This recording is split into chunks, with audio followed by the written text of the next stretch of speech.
Hey, I have an awesome idea.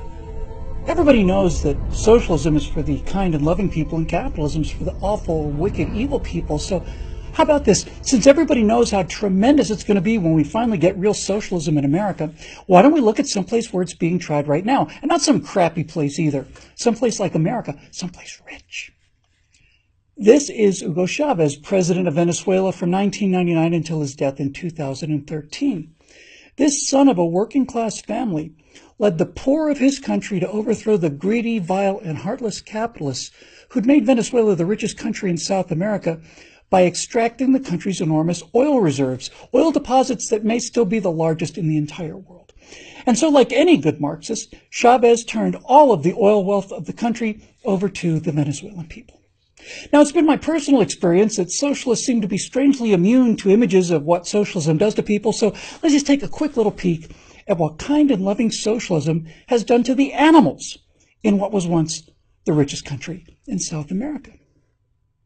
Here's a tiger at the socialist Venezuelan zoo.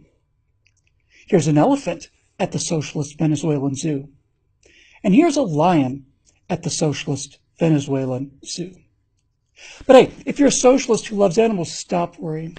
You'll be relieved to know that these beautiful animals are not starving anymore. And that's because the starving humans in socialist Venezuela broke into the socialist Venezuelan zoo and ate them.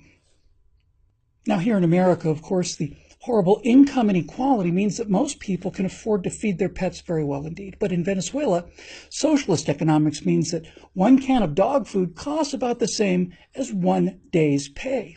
Now, it's not fair to say that all Venezuelans are watching their pets starve in front of their eyes. That's because many of those dogs and cats, who Venezuelans love as much as we love our own dogs and cats, aren't starving anymore at all. Because thanks to socialism, starving humans in the country with the richest oil reserves in the world are eating their pets too. What a blessing socialism has been for the Venezuelan poor. Hey, have you ever stood in a long food line in America? Yeah, me too. Sucks, huh? These are what the food lines look like in Venezuela.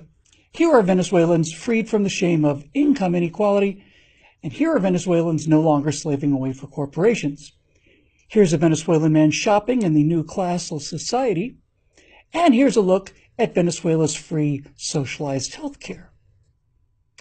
Oh, one more thing. This Venezuelan woman is actually pretty well fed. She ought to be.